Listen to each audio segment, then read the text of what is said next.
आई बहिणींवर बोलणारे मनोज जरांगे अभंग सांगतात का? ओबीसी नेते लक्ष्मण हाकेंची टीका, तर नवनाथ वाघमारेंच्या वक्तव्याला समर्थन नाही असंही स्पष्ट।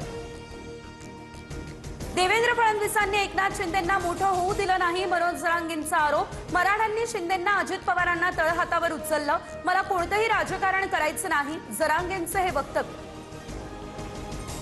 अचानक कोणताही निर्णय होऊ शकतो, सरकारने डाव टाकल्यास मीही डाव टाकणार, मनोज जरांगेंची ही भूमिका। 29 ऑगस्टला अंतरवालीतून आंदोलनाची दिली हाक।